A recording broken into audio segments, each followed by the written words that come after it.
As you know, former Representative Barber served as governor of Surigao del Norte, a 6-term member of the House of Representatives, and chair of key congressional committees, including the Committee on Dangerous Drugs and the historic Quad Committee. He brings to the team decades of legislative experience, a strong record in public accountability work, and a clear, direct communication style that will help explain the impeachment process and its significance to the Filipino people. So, ladies and gentlemen, former Surigao del Norte Representative Robert A. Barbers as additional spokesperson and impeachment advisor. Please join me in welcoming our distinguished legal professionals and public servant to the House Prosecution Panel.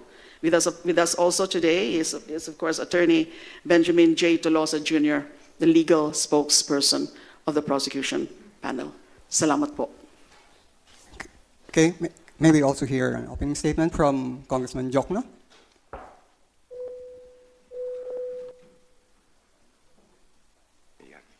Magandang umaga po sa ating lahat. I am proud to be here beside the new private prosecutors that we have introduced this morning.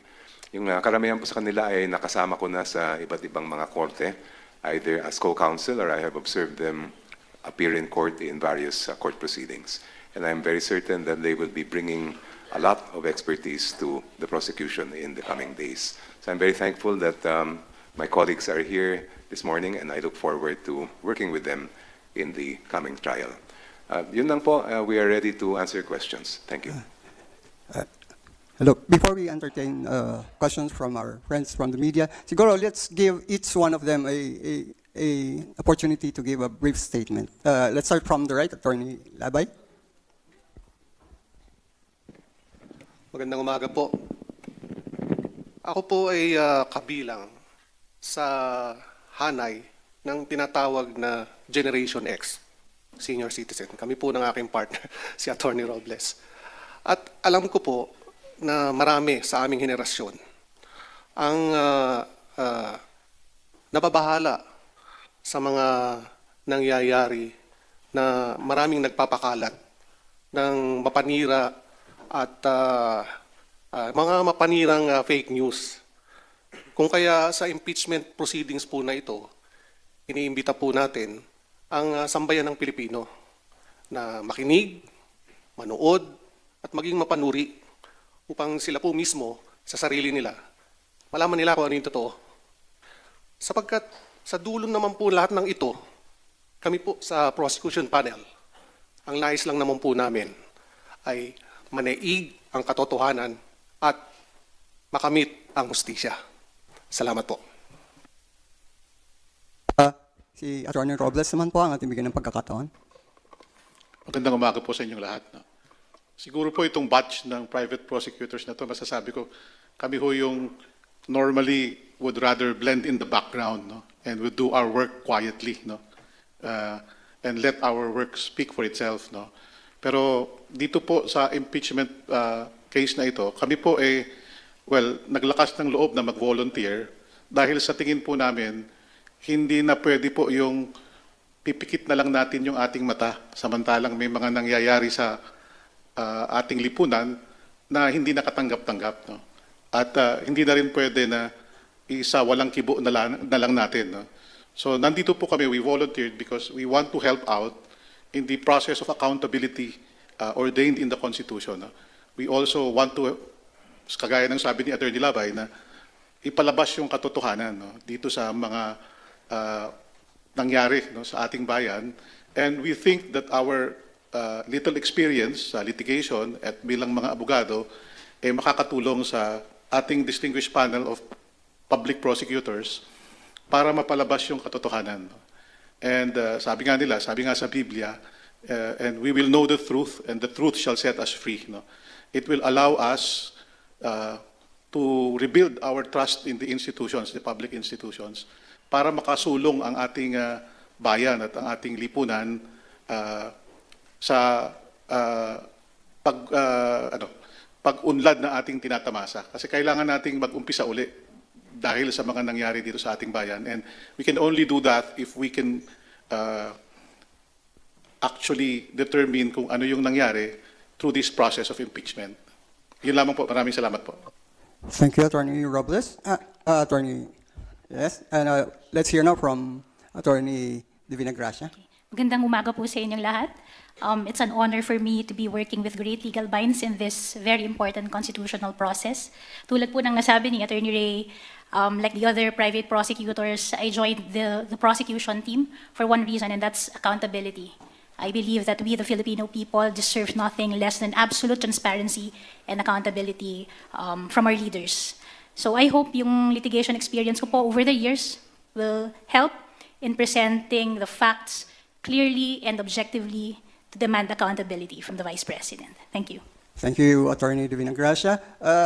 Si Attorney Jay, importante nga yung kanyang role dahil siya yung spokesperson, lalo na yung mga legal terms. May we hear from Attorney Jay kung anong, may bago bang development ngayon? Well, good morning, everyone. Well, first of all, we're very pleased to welcome to the team, officially, Attorneys Labay, Robles, and Divina Gracia. And I'm honored to serve alongside distinguished litigators, of course, together with the public prosecutors. And I'm not sure if I'll be allowed to take questions later after this so that I could give updates if necessary. Okay, thank you, sir. Ngayon po, pwede na natin tanggapin yung inyong mga questions. For the sake of orderly proceeding, kindly limit your questions to 2 and for 1 follow-up. And then, please wait your turn na ma-acknowledge kayo para po maayos ang ating proceedings. Para po sa unang magtatanong, let's recognize Tina Perez from GMA7. Good morning po. For Kongs De Lima and Jokno. The Vice President po invoked freedom of expression and the lack of proof that she contracted an assassin, as well as confidentiality of bank records and the AMLAC reports in her reply to the articles of impeachment. Ano pong masasabi niyo doon? Thank you, Tina, for that question, but I'm afraid that we cannot really dwell on that as extensively as we would, because that's already touching on the merits. That's part of the defense of the Vice President, alleged freedom of expression and then the alleged confidentiality of BIR tax records. But we, of course, espouse the contrary view, but we'd rather that we articulate on this in due time before the impeachment court. Kasi po malinaw naman po sa patakaran ng Senate Rules of Procedure on Impeachment Trials that prosecutors, just like senator judges, ay hindi po pwede mag-comment on the merits ng kaso. Ang pwede lang po namin ay yung procedural and magbigay ng updates, ng status of the case, but not dwelling into the merits of the case. Kasi depensa na po nila yan. Yung tungkol sa alleged freedom of expression that is related to the Article 4 on contracting of an assassin, grave threats, and inciting to sedition. And then yung tungkol naman po sa BIR tax records, that would be part of Article 2, unexplained wealth. Although po, as you recall, ay kasama na po yan sa mga naging proposals ng prosecution for the consideration of the defense and also the impeachment court tungkol sa pagbubukas ng BIR box na yan. Pero ang hinihiling lang naman namin ay yung pagbubukas ng BIR box na yan, kasama yung kanyang mga laman, para makita na yung laman, yung contents, magkaroon ng inventory at markahan na bilang ebidensya. Wala pa po dyan yung admissibility, wala pa dyan yung relevance, wala pa dyan yung evidentiary weight or probative value. So hindi po yan pwedeng tutulan yung pagbukas at pagmarka. And in fact, dun sa comment po ng defense on our manifestation with proposal on certain matters, on certain pretrial matters, kasama po yung BIR box, ay parang sinasabi nila na they are not averse to the opening of the BIR box. Kaya lang ang sinasabi nila, ang kanilang hiling ay dapat daw sa executive session at wag na munang ipamigay o ipakita yung mga laman na yan. We are responding to that. At again, para lang hindi tayo pumasok sa diskusyon tungkol sa merits. Bakit kailangan pa ng executive session? Pwede naman yan gawin na. I-assign lang isang team, for example, para buksan at para ipamarka yung mga laman niya. Thank you. Dadagdag ko lang po. While we do not want to respond to the merits or defenses being raised by the Vice President, just allow me please to restate what is clearly the settled jurisprudence when it comes to freedom of speech. Alam po ito ng lahat ng mga abogado, alam din ito ng lahat ng mga law students. Freedom of speech is not absolute. There are limits to freedom of speech, And of course, we will leave it to the impeachment court to resolve the arguments made by the Vice President. We are very, very ready to respond in the proper forum. Thank you. In the same reply po, the Vice President asked that the articles of impeachment be dismissed for lack of evidence. Does the rules of the Senate Impeachment Court provide that, the dismissal? The Constitution itself is very clear that once the House of Representatives has transmitted the articles of impeachment to the Senate, ang tungkulin po ng Senado bilang impeachment court ay litisin agad-agad ang kaso. Pag sinabi po ng Constitution na itatrial ang case, that means that they will hear the evidence. So as far as we are concerned, 2 points I'd like to raise. Number one, there's no room, in my opinion, in the Constitution for that kind of mechanism. And number two, hindi naman po appeals court ang Senado bilang impeachment court sa ginawa ng House of Representatives nung nasa amin pa ang kaso. Thank you. Additional lang to sa punto na yan, maski mismo sa Senate Rules of Procedure and Impeachment Trials ay wala yung tungkol dyan na i-dispose na muna o kailangan muna ng pagtalakay dun sa mga defenses at yung dismissal. Kasi sabi na nga ni Kong Chel ay klaro po ang nasa saligang batas natin. The mandate of the Senate is to try and decide impeachment cases. Thank you. Baka lang po yung private prosecs would want to comment. Bilang karagdagan lang po, meron naman pong precedents na doon sa mga previous impeachment cases. Doon po sa kaso ni President Erab at saka ni former Chief Justice Corona, that the defense attempted to raise issues to have the case dismissed at yun po ay binasura ng impeachment court. So maliwanag po yung precedent in that regard. And I guess it's also premature for them to be raising lack of evidence without first allowing the prosecution to present its evidence. All right. Annalyn? Good morning po, Ann Soberano of Bomboradi, Philippines. Good morning po, Attorney and Kongs. Good morning. Hiniling po ni BP Sara na i-void, just a follow-up question lang din po related doon sa nauna. Hiniling po ni BP Sara na i-void ang impeachment case at ang sinasabi niya na ang pagbabanta kay Presidente ay bahagi ng freedom of speech. Sakali pong tatanggapin ng Senado ang nasabing argumento tungkol sa freedom of speech, yung pagbabanta ni Vice President Sara, ano ang maaring maging epekto nito sa pananagutan ng mga halal na opisyal? Thank you po. Malaki siyempre ang epekto na yan kung hindi papayagan yung pagpresenta ng evidence doon sa contracting an assassin and then making grave threats. That's Article 4 of the Articles of Impeachment. Paano yan? Anyone can just be blurting out all of those threatening words and remarks from a high official at that. And it's a high official, happens to be the second highest official of the land, making those threatening statements against the highest official. So ano na po mangyayari? Anybody can just do that. And then paano po yan? Ay karapatan din ng prosecution na ilatag yung mga ebidensya, i-prove yung punto na yan. Trial po tayo. So kailangan payagan ang pagpresenta ng mga evidence para ilatag yung facts for the consideration of the impeachment court at para malaman, makita, marinig ng sambayanang Pilipino.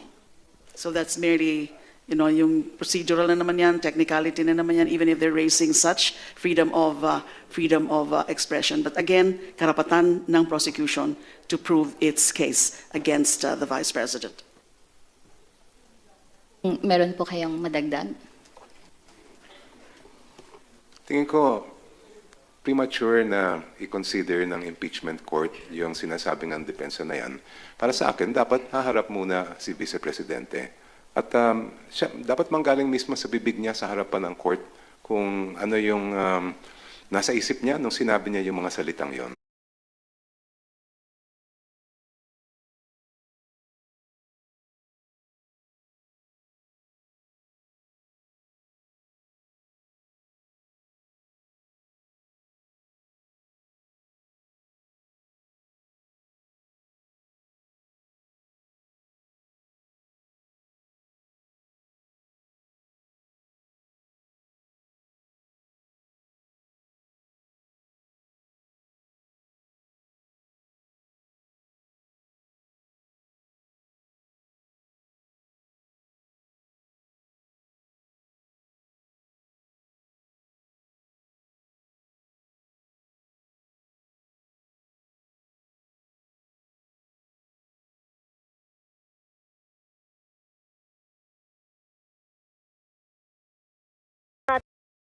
naka-monitoring. Or even 3 articles, ay pwede nang i-dispense yung pag-prove ng other articles, ng 1 or 2 articles, para mas madali. Kung sa tingin namin ay malakas na para makasecure ng conviction. And if that happens, then necessarily, mas-shorten yung trial period. Thank you.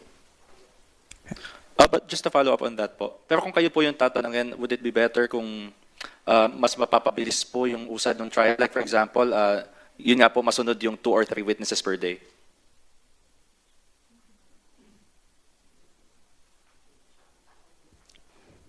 Tingnan ho natin kung kaya yon. Again, depende yan. Kasi syempre may mga witnesses na medyo mahaba ang kanilang testimonya. So baka sa isang araw lang yan, kasama na yung cross-examination. Pero meron mga witnesses na hindi naman ganun kahaba and therefore pwede talagang i-present 2 o 3 sa isang trial date. Again, it depends really on the nature of the testimony and on the witness. Ay kung ilang araw, isang araw lang ba, isang witness o several witnesses, 2 or 3 witnesses per trial date. So depende po yan. Thank you. Okay. Last question na lang po. Sa mga private prosecutors po natin, I think sabi niyo nga po kanina, most of you will work in the background nga po. Pero sa palagay po ninyo, paano po magagamit yung mga expertise po ninyo doon sa case against the Vice President? Kasi I understand, parang may CPA po yata sa inyo. Like for example, pwede po ba siyang magamit pagdating doon sa usapin ng unexplained wealth or sa confidential funds? Salamat po. Magandang umaga po. Opo, sagot sa katanungan, magagamit po yan. Hindi lang naman po ako yung CPA, may mga kasama po rin tayo sa private prosecutors na CPA din po. Salamat po. Okay, next question from Joy. Good morning po, Joy Cantos po from Philippine Star. Ma'am, itanong ko lang po sa mga private prosecutors natin at saka sa inyo na yung case po kay Abby Andres of Davao City Sheriff, is there really a need to present him kasi parang total po yung defense panel at to establish daw po yung behavioral pattern of violence whether the Vice President is that to skulldugger in nature?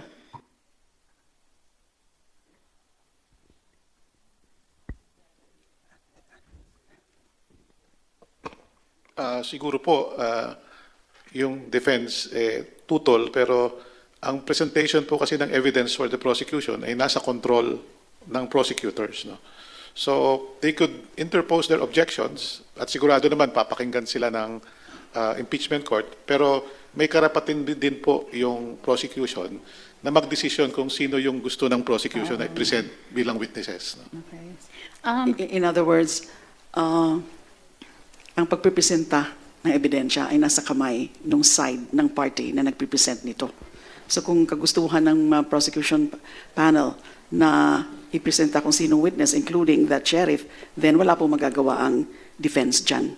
Katulad din sa defense, kung sino yung gusto nila na ipresenta, basta ba nasa listahan as disclosed in the pre-trial brief and indicated in the pre-trial order, then wala rin po magagawa ang the other side o ay yung prosecution. So the manner of presenting evidence, including who to present, really rests in the party presenting. Thank you. Tulad nga po ng sabi, kung ano po yung ipipresent ang ebidensya, kung sino, it's purely prosecutorial privilege. Ang limit lang po siguro is whether the evidence to be presented is relevant and competent, meaning whether it's allowed by the rules or by law. What if umatras po yung witness, hindi makukumpel pa rin po ba? Yes po, meron pong compulsory processes ang impeachment court. Pwede pong isubpoena ang mga recalcitrant witnesses. Okay. Can the Vice President invoke executive privilege or claim of executive immunity to withhold her testimony kasi they want to dismiss? And can prior findings on the ruling be considered as res judicata if there is a legal framework to prove the case? Yung parameters po. Katulad po ng mga nasabi kanina, yung mga ganyang mga argumento, wala na po yan dapat sa trial. Kasi yung parang yan na yung mga grounds nila for dismissal. At hindi nga dismissal dapat ang target sa isang impeachment case, kundi yung pagpapatuloy ng pagpipresenta ng evidence. Kasi nga, ang mandato ng Senado is to try and decide impeachment cases. Ang mandato ng Senado, sasabihin later, after listening to all the evidence, ay either conviction or acquittal. All right. Let's hear now from Marian. Good morning po. Kong Jokno, you mentioned earlier, karapatan ng prosecution to prove its case, kailangan muna humarap ang vice-presidente, sabihin sa harap ng court ko ano nga yung nasa isip niya na sinabi nga po niya yung threat. But we did not list VP Sara as our witness, no? I'm not sure kung sa defense. And I understand hindi po makokompel ng Senate impeachment court po na humarap or padaluhin si VP Sara. Is it the prosecution stand na sana humarap po ang vice sa impeachment trial? That's entirely the call of her defense panel. But we are ready to cross-examine her if she comes out and testifies. Actually, maski noong pang Committee on Justice Proceedings, if you recall, every time nagkaka-hearing, ini-invite ng committee si Vice President. At ito na rin ang pagkakataon niya na ipaliwanag yung kanyang mga depensa at yung mga sinasabi nga niya na sa media pa lang so far. All right. Another Can I follow-up? just add something quickly to that? Attorney Jay. Yeah. And just to clarify, under the rules, it's expressly stated there that the impeachment court shall require the respondent to both file an answer and appear in court. So far, in the issuances of the impeachment court, that second part, requiring her to appear, has not been done. So we will wait for the impeachment court when it will find it appropriate to require her to do so. All right, thank you, sir. Attorney May, you mentioned earlier it is premature to request for the dismissal of the impeachment case without allowing the presentation of evidence. Ano pong tingin ninyo dito sa nilatag nila, no, na as early as now, gusto na nilang ibasura po itong impeachment case? Yun nga po, tulad ng sinabi ko, it's premature. Kasi kailangan munang tingnan ng impeachment court kung talagang merong ebidensya o wala. Hindi sila pwedeng magsabi na walang ebidensya, na hindi binibigyan ng pagkakataon ang prosecution na ilatag ang mga ebidensyang pinipare nito. Do you agree with the sentiment of some lawmakers na wala naman pala kasi talagang defense si VP Sara dito sa kanyang trial? Well, yan din po yung that has always been the position of the prosecution. Kasi kung meron kayong ebidensya, bakit hindi nyo ito ipakita, ba't hindi nyo ito ilabas, at hindi nyo ito ilista at pangalanan? Other private prosecutors? Yun nga po, kaya tayo may trial para magkaroon ng pagkakataon yung bawat panig, both yung prosecution at yung defense, para ipresenta yung kani-kanilang ebidensya. No? Yung sinasabi po ng depensa na walang ebidensya, it does not make sense. No? Because the reason we have a trial is for both parties to present their evidence. So talagang premature po yung sinasabi nilang walang ebidensya. Kasi makikita lang po natin yon pag nagkaroon ng trial. So kaya po sinasabi ni Attorney May na premature yung kanilang gusto na i-dismiss na lang yung kaso. At kagaya po ng nasabi namin kanina, wala pong provision sa rules of the Senate at saka sa Constitution na nag-aalaw ng dismissal ng impeachment case na walang trial. All right, let's hear from Lenesca. Good morning po. Lianas Kapanti, GMA News Online. About yung threats po against the President, First Lady, and former Speaker, in disputing that threats, should the Vice President take the witness stand for that?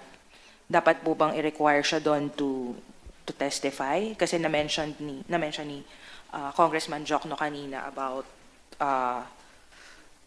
kasi siya mismo yung nag-utter nung words, nung threats, unlike yung ibang allegations na you would need documents for that and other mga receipts. Ganun. Ito po kasi yung threat mismo, siya yung nagsasalita dun sa video. So in disputing that, dapat ba si Vice President, kasi na-mention ni Kong Jokno, we should be allowed to cross-examine her for that specific allegation. Thank you. Nasa sa kanya po yan. That's the call of her lawyers and herself. However, I think that for the court to have a full appreciation of what she's claiming, then the court, I think, would benefit from hearing her explain personally why she said those things that we all saw. Meron pong inadagdag yung ibang tutor.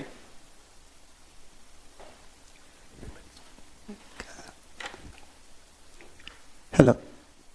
Lenesca, who are you addressing the question to? Baka po yung ibang prosecutor would like to comment. Kailangan ba siya mismo yung mag-dispute nung kanyang sinasabing, nung video, and siya mismo yung magsabi sa court na this is part of my freedom of expression? Thank you. Yun nga po, kagaya ng nasabi na po ni Dean Shell, no? it's the call of the defense. No? Pero wag po nating kalimutan na itong issue na ito nagbuhat sa isang video na siya mismo ang nagsabi. Nakitang-kita ng ating mga kababayan na the threats were made, no, by her. No?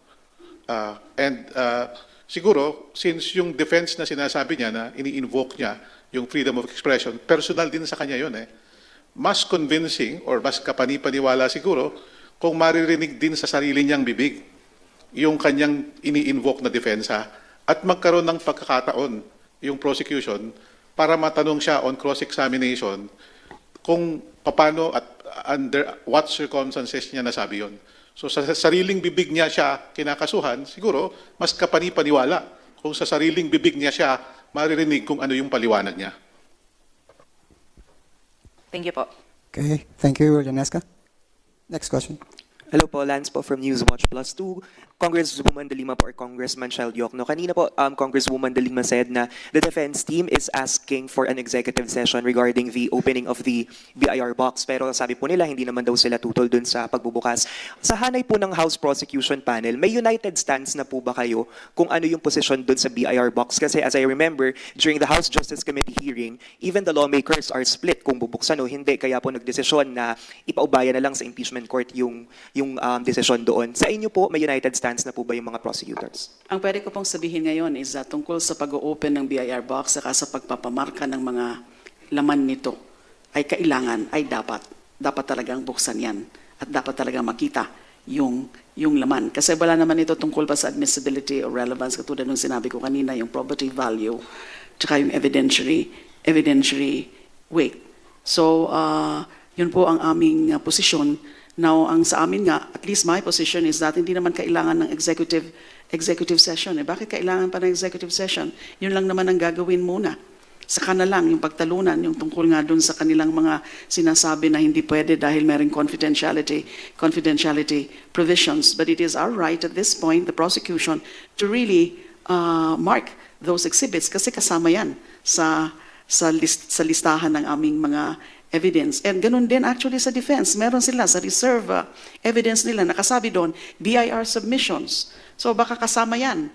Yung mga ITRs of the spouses, BP Sara and Manscarpio, and yung mga companies na meron silang business interest, yung mga other tax records. So yes, kailangan buksan yan para markahan yung laman yan. Yan po ang pinakaposisyon ng prosecution. Thank you. Alright, and sa clarification na lang din po dun sa private prosecutors, kumpleto na po ba sa ngayon? This is the last batch na po or meron pa po kayong i-announce na bago? Just for clarification. Alam ko po meron pang third batch of private prosecutors na mag-e-enter ng appearance. Thank you. Mga ilan po lahat ng private prosecutors? Kasi we're 1 week away from the trial. So, ilan po yung mga magjo-join? Or kabuuan, ilan po yung kabuuan ng private prosecutors? I don't have the numbers now, but certainly we are going to decide on that in time for the trial. Kasi technically and strictly, a private prosecutor can actually enter appearance anytime, even already in the course of trial. Hindi naman kailangan na lahat ng mga pangalan, lahat ng mga magiging private prosecutors ay mag-enter ng appearance na before July 6, which is the first day of trial. So while trial is ongoing, wala pong prohibition in the rules, in the law, na hindi na pwedeng dagdagan yung listahan ng private prosecutors. Thank you. Okay, let's hear from Dwight. Hello, good afternoon po. Dwight Delian here from Rappler. Siguro just like to ask categorically sa bahagi po ng prosecution, do you think it would be unconstitutional for the Senate to dismiss the trial before hearing the impeachment case? Kasi if that is possible, given na if some senator introduces a motion to dismiss the trial and they entertain it, under that scenario, would it be unconstitutional for the Senate to dismiss the trial? Our position has always been, and this dates back to last year, that the function and duty of the Senate is to conduct a trial, to hear the evidence and then come up with a decision. And therefore, in answer to your question, yun lang dapat ang maaaring gawin ng ating Senado bilang impeachment court. Yan ang position po namin. Just to be clear, it would go against the letter and the spirit of the Constitution if they dismiss at this point, even before the trial itself, even before the presentation of evidence and evaluation of evidence. Salamat. On another topic po, if I remember po, doon sa manifestation nyo last week, nilagay nyo po doon na, yung request nyo doon that public and private prosecutors be allowed to participate in witness examination. How confident are you po that this request will be granted by the impeachment court, and how important is it that private prosecutors be allowed in witness examination? Yes, we are confident that both public prosecutors and private prosecutors will be allowed to participate in the witness presentation. Ganun naman talaga sa trial, even the regular courts, and also merong precedents in the past impeachment cases of the former President Erap Estrada and the former Chief Justice Renato Corona, that private prosecutors were allowed to participate, were allowed to present a witness, either sa direct or for purposes of cross, basta ba under control and supervision. Wala po sa Senate Rules of Procedure in Impeachment na pinagbabawal yan. In fact, if I'm not mistaken, Rule 13 allows it in the Senate Rules of Procedure in impeachment cases. Na pwede ang private prosecutor, basta ba under the control and supervision. It will facilitate in the efficient presentation of evidence and assist actually the impeachment court in its full evaluation or full layout of the facts. Nakasabi po yan sa aming manifestation, pero tinututulan po ito ng defense. Kaya this matter will be subject now to the for the resolution of the impeachment court. Sir, ma'am, kailan po magpa-file ng entry of appearance ito pong latest batch of private prosecutors? We are already preparing the entry of appearance, and it can be filed as early as this afternoon.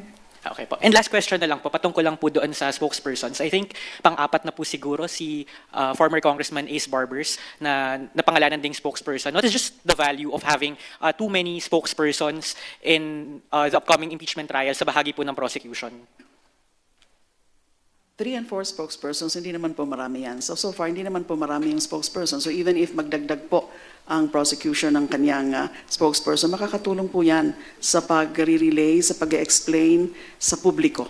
Kasi this is such an important process, yung impeachment trial. Kailangan po mas malinaw na nasasabi sa publiko kung ano yung mga nangyayari dyan sa impeachment trial. So the more the better, actually, na meron talagang mga several spokespersons for the prosecution para hinahati-hati rin yung kanilang tungkulin as such. Thank you. Salamat po. All right, Eden, it's your turn. Good morning po, Eden Santos from Net25.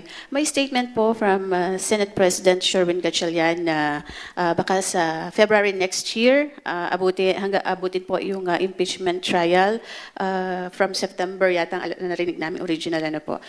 Sa part po ng prosecution panel, hindi po ba ito nakakadismaya na inaasahan natin sana yung fourth tweet para dito sa paglilitis kay Vice President Sara Duterte? At paano po makakatulong yung private prosecutors para po mas mapabilis pa yung impeachment trial?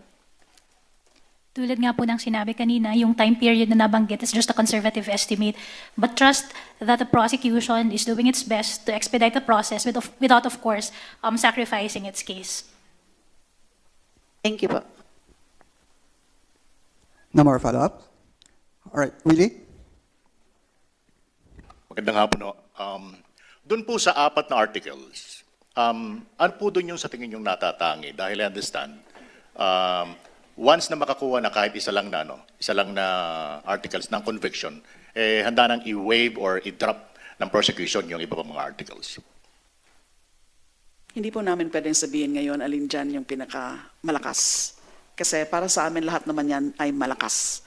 Kaya lang depende nga sa mga magiging takbo ng impeachment trial. Kung nakapagpresenta na halimbawa ng 2 articles at sa tingin namin malakas na talaga, ay hindi na kailangan namin ipresenta yung tungkol naman sa other articles. Pero at this point, I would not want to really say it because as far as the prosecution panel is concerned, lahat naman po yan ay malakas. Thank you. Attorney Jokno. Na po ni Kong Laila. Alright. Susugan ko lang yung tanong kanina regarding dun sa dismissal. Di ko ba magbobotohan yan kung acquitted or convicted, no? What if yung binabanggit kanina na tanong, kung mayroong mag-motion at humiling ng botohan kaagad? Dahil I understand, Sa acquittal, mababa lang 9 lang kinakailangan What if magkaroon po ng ganong senaryo? Of course, we cannot rule out such a scenario, pero tututulan po talaga ng todo yan ng prosecution because we are maintaining very firmly yung aming position na wala pong nakasabi sa saligang batas na pwede na siyang i-dismiss at this stage. Ang nakasabi doon is after trial, kailangan desisyonan. Ano ba? Conviction, guilty or innocent, conviction or acquittal. So tututulan po namin kung merong ganyang scenario na may mag-move na ipa-dismiss na based, for example, doon sa mga grounds na rinaise doon sa answer. Hindi po pwede yan para sa amin. So tututulan po talaga namin and we will take or exhaust available remedy kung sakaling mangyari yan. Thank you. If I may just add, yung decision po to waive further presentation of evidence, it's on the prosecution. So the defense cannot impose on us. Pahabol lang. Sa mga private prosecutors, may napipisilo ba kayo kung ano articles sa tingin nyo yung po pwedeng mas fit kayo? Sa 4 na articles?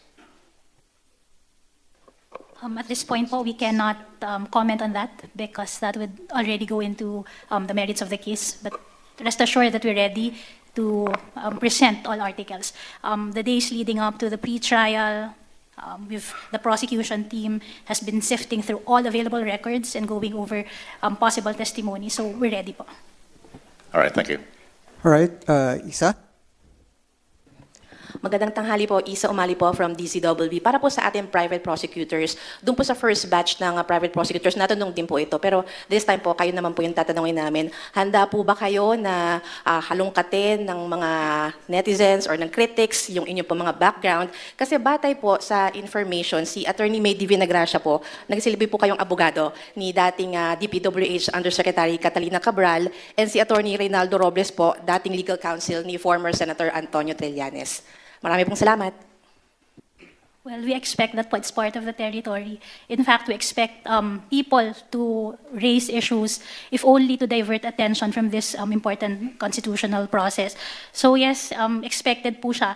Now, kung ang may pag-aalinlangan po, kung yung tanong po, is there any inconsistency between my representation of former Yusek Cabral and my participation now in this impeachment proceedings? I don't see, with all due respect, I don't see any inconsistency. When I represented former Yusek Cabral, I was defending her due process rights. And accountability po entails due process, evidence, fairness, and respect for the law, which is also material in this process. And whether, so again, I don't see any inconsistency. My defense of the due process rights of one client is not inconsistent with my helping in the pursuit of public accountability. Siguro po, very well said by Attorney May, no, na kami po, we are legal professionals, no, and we represent our clients primarily to fight for their rights to due process and to be given the fair trial in court. No? Hindi po ibig sabihin na nirepresent namin yung isang kliyente na nag-a-agree tayo sa lahat ng nasa isip o ginawa ng isang kliyente. No? Nandun po kami as advocates kasi mahirap pong magpresenta ng ebidensya ang isang layperson before the courts. No? Kailangan ng tulong ng abogado. Ito po yung trabaho namin and we understand na fair game yan na pwedeng busisiin ng mga critics, no? Kung ano yung background namin. But at the end of the day, ang issue lang is meron ba kaming conflict of interest? So sa tingin naman po namin, in my case, I represented former Senator Trillanes, no?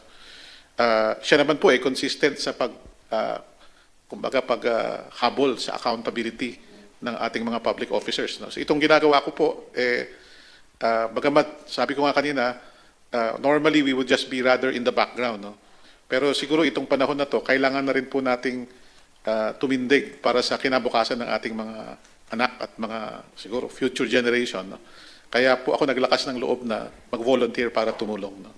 And because of that, we are ready for whatever, kung anumang kritisismo ang ilabas, no?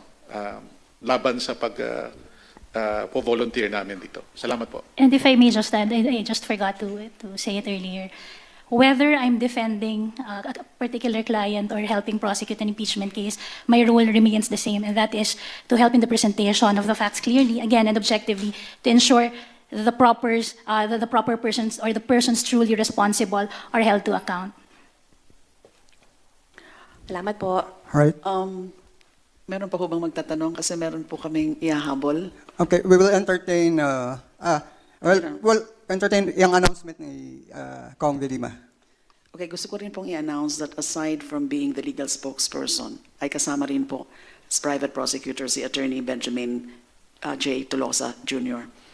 Siya po ay, actually na-introduce na po siya dati as legal spokesperson, and now we're introducing him also as a private prosecutor. Attorney Tolosa is the founding and managing partner and head of the litigation and dispute resolution practice of the Tolosa, Lim and Chua law firm, where he leads a team of over 25 lawyers handling complex and high-stakes disputes. He held in-house legal positions as legal counsel of the leading Fortune Global 500 multinational corporations Philippine affiliate, and as general counsel of a regional conglomerate engaged in the retail and distribution of premium global brands. Siya po ay former senior associate of Accra Law, representing major corporations, senior executives, and public officials in complex and high-value disputes. Ang mga recognition po kasama po yung the prestigious Asia Law Profiles and Legal 500 Asia Pacific have consistently recognized Attorney Tolosa as a recommended lawyer and key partner for litigation and dispute resolution. Under Attorney Tolosa's leadership, the firm's litigation and dispute resolution practice has earned recognition from Legal 500 Asia Pacific, Asia Law Profiles, and Benchmark Litigation, and has received Asian Legal Business Boutique Litigation Firm of the Year awards on multiple occasions. Ang kanyang educational background po, he obtained Bachelor of Laws, University of Santo Tomas, ranked among the top 10 of a graduating class of 145. Bachelor of Arts, major in Legal Management, University of Santo Tomas, and recipient of the Outstanding Thomasian Award from the University of Santo Tomas Law Alumni Foundation, Inc. So sa puntong ito po siguro, pwede nating pakinggan si Attorney Tolosa, and magbibigay din po siya ng certain updates. Thank you. Thank you, Congresswoman Laila. So I think some of you may already know me since I was introduced last week as a legal spokesperson. So now with the formal introduction as part of the prosecution team as well, no? So I'm also honored to serve in this capacity again, together with honorable public prosecutors and respected other private prosecutors. So I also just wish to quickly clarify, no, that although it was stated that I'm a managing partner of my firm, I'm participating in this proceeding strictly in my personal capacity, no? And as I've mentioned last week, as a trial lawyer, I've found it meaningful opportunity, no, to place my experience in the service of this important constitutional process. Maybe, as mentioned by Kong Lale, I could give some updates about the case as well. So as everyone knows already, the pre-trial conference has officially concluded last Thursday. So under the rules, the impeachment court has 10 days to issue a pre-trial order. But of course, they don't need to exhaust that entire period. So we're expecting to receive that pre-trial order sometime soon, but definitely before July 6.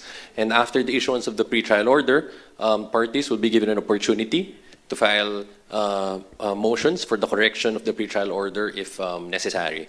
So now, the only pending incidents are the requests that we filed. Some of them we've tackled already.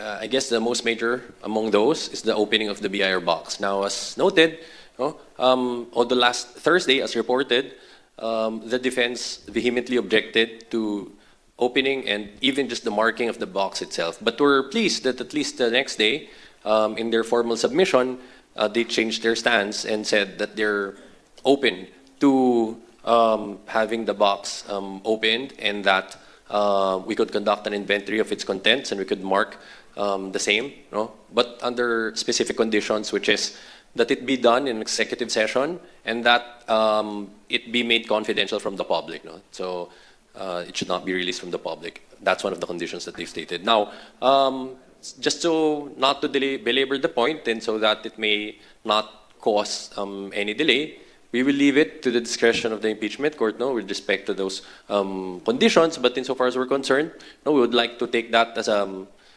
positive step towards transparency. At least now, compared to their original stance of not even allowing us to market.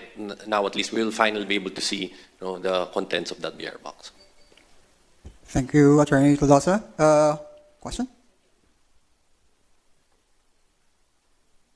Hello, good morning, good afternoon. Hi, Kongs, Kong Chel and Kong Laila.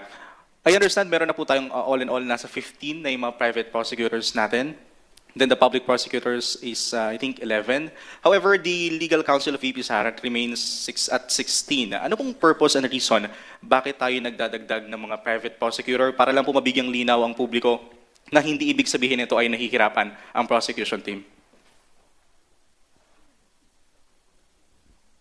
Hindi po talaga ibig sabihin ito na nahihirapan ng prosecution team. Kaya lang is the judgment, is the call of the prosecution team that mas maganda kung meron talagang tumutulong at meron talagang participation din ang private prosecutors because that is actually allowed for a more efficient and orderly and fair presentation of the case. So makakatulong po yan because these are seasoned lawyers and their experience, of course, can help the prosecution in presenting its case clearly and with seriousness that the Filipino people deserve. So clearly, credibly, and more direct and more efficient, effective presentation of evidence. Same with din po ba with the public prosecutors? Meron din pong hatian yung mga private prosec ng mga articles of impeachment? Meron po. Kasi meron po may mga witnesses of course na magpipresenta our public prosecutors. Meron din mga witnesses na magpipresenta sa direct examination, for example, at private prosecutors, but always under the control and direction of the public prosecutors because that is the normal practice that kapag merong private prosecutors involved, kailangan na ang control pa rin yan ng public prosecutors. If ever na pag-uusapan na po ba kung yung mga hatian nilang 15 private prosec? Ongoing po ang proseso na yan, yung pag-assign ng specific witnesses. Thank you. Siguro last question na lang po from my end. Regarding lang po ulit kay Court Sheriff Abby Andres, after nung mga reports po kasi na kasama siya sa mga witnesses ng prosecution team, nag-post siya sa Facebook ng kanyang press statement na hindi daw po siya makikijoin as a witness for impeachment. Ibig sabihin po ba nito, Kongs and Private Prosec, na hindi po natin nakakausap itong mga witnesses na ihaharap po natin? To whom are you addressing your question? Kahit sa mga Kongs na lang po. Yung nabanggit na kanina na yung discretion kung sino yung tatawagin namin na witness ay talagang nasa kamay ng prosecution. In terms of witnesses who wala po sa decision mismo ng isang testigo kung na siya ay magiging testigo o hindi. That's why we have the compulsive power provided in the Senate Rules of Impeachment na pwedeng i-issuehan ng subpoena kung sino man yung testigo. Now, of course, there are several factors involved in terms of yung pakikipag-communicate sa mga witnesses. On the one side, we want to make sure that walang magsasabi na in-influensyahan namin yung mga testigo. On the other hand, it would also be good that we communicate with them if it is at all possible. Hanggang doon na lang po yung sagot ko. Alright, thank you po. Thank you. I'll entertain one last question from Marian. I just want to follow up po, kasi may nagtanong na bakit daw ang dami ng private lawyers. I just learned and researched po na during the Corona impeachment trial, umabot po pala ng 57 or almost 60 private lawyers po yung nag-join sa prosecution team in our bid to remove yung si Corona. Ma'am, baka may ballpark figure meron kayong estimate. Gaano po karami this time ang who wants to join the prosecution team in its bid to remove VP Sara? I don't have the estimate now, pero tama ka, wala namang limit. So discretion uli po yan ng prosecution kung ilan ang private prosecutors na magpapatulong sa presentation of the evidence. Gusto ko lamang pong idagdag na hindi naman po unusual o hindi pangkaraniwan yung mag-request ng participation ng private prosecutors Sa ordinaryong korte po, ginagawa po ito. May mga kaso, lalo na yung complex litigation, no, that private prosecutors are allowed by public prosecutors to appear, no, and to participate actively in the prosecution of cases. No. In the impeachment case, I think we have listed we asked for 62 trial dates, supposedly for 62 witnesses. No? So imagine niyo po yung preparasyon na kailangan to prepare 62 witnesses. No? So even if there are 15 or 20 or even 25 private prosecutors, madami pa rin pong trabaho na kailangan gawin kasi kailangan mag-background checks, kailangan mag-review lahat ng dokumento, kailangan i-prepare yung witnesses or yung possible questions, no? I-research yung lahat ng pwedeng i-research. No? So hindi po madami yung 15 or 20. Kagaya nga po ng nasabi nyo, in other impeachment cases, lampas pa ng 50 yung private prosecutors. Just to add, siguro ito hindi masyadong kabisado ng mga hindi abogado. Ang prosecution kasi para kang nagpapatayo ng bahay. Ang prosecution ang may burden to establish the basis for the charges. Ang defense naman, ang tungkulin nila ay i-demolish yung bahay. So kung yung analogy na yun ang gagamitin natin sa pagpapatayo ng bahay, maraming plano yan, maraming gagawin. May kailangan mo pa ng kontraktor, kailangan mo ng mga karpentero, mga master carpenter at iba pa. Ang pag-demolish ng bahay, madali lang yun. Ilan lang ang taong kailangan mo is wrecking crew at tapos na. So sa mga magsasabi na hindi handa ang prosecution, kaya napakarami ang kinukuha nila mga abogado, hindi po totoo yun. Talagang nagkakaiba lang ang trabaho ng prosecution sa trabaho ng defense. On that note, may tanong pa? Mayroon pa pong gusto magbigay ng pahayag?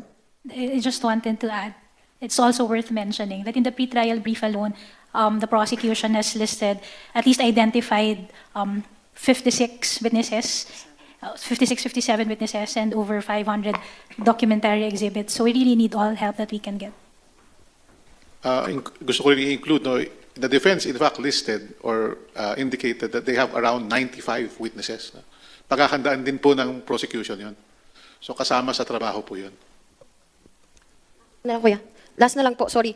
Tama po ba na hindi tayo papayag na hindi mabuksan yung BIR box because, you know, also under the bank secrecy law, may exemption po sa batas, yung impeachment cases. And hindi tayo papayag dun sa an IRC lang, na executive session lang dapat. I-insist po talaga ng prosecution na kailangan mabuksan yung BIR box at makita yung kanyang contents. This is an impeachment case. This is a superior constitutional mandate at malaman talaga ang katotohanan, ano yung mga, at maipoprove ng prosecution ano yung importance or significance ng mga tax records na yan in relation to the issue of unexplained wealth, which is Article 2 of the Articles of Impeachment. We will definitely insist on that. All right, we will entertain one last question. Good afternoon. One last clarification lang po kay Attorney Jay. Kasi sabi niyo po kanina, even the inventory of its content, gusto po nilang under the executive session. Tama po ba? Ano po yung parang implications ito kung mismo yung pag-iimbentaryo ng nilalaman ay under executive session? So ibig sabihin po, hindi malalaman ng publiko kung ano yung laman ng box? That's correct. That's, as I mentioned a while ago, that's one of the express conditions that they indicated in their submission, no, when they agreed to have the box open. No? So sabi nila, they changed their stance. They said, okay, we're agreeing now. Pwede na nating buksan yan. But again, conditions are executive session and dapat hindi isa publiko itong mga dokumento na to. Alright. On that note, pasalamatan natin ating mga public and private prosecutors sa pagbibigay nila ng update at kanilang mga pananaw ukol dito sa impeachment process. Salamat din po sa ating mga kapatid sa media sa pagbibigay ng pagkakataon na makapagpaliwanag ang ating mga public and private prosecutors. Magandang tanghali sa inyong lahat. Gangster, you know, we do that better than anybody. I bet you got it twisted, you don't know who to trust. So many player-hating niggas trying to sound like us. Say they ready for the front, but I don't think they know it. Straight to the depths of hell is where those cowards going. Well, all you still down, nigga, holler when you see me. And let these devils be sorry for the day they finally free me. I got a caravan of niggas every time we ride. Hitting motherfuckers up when we pass by. Until I die, live the life of a boss player. Cause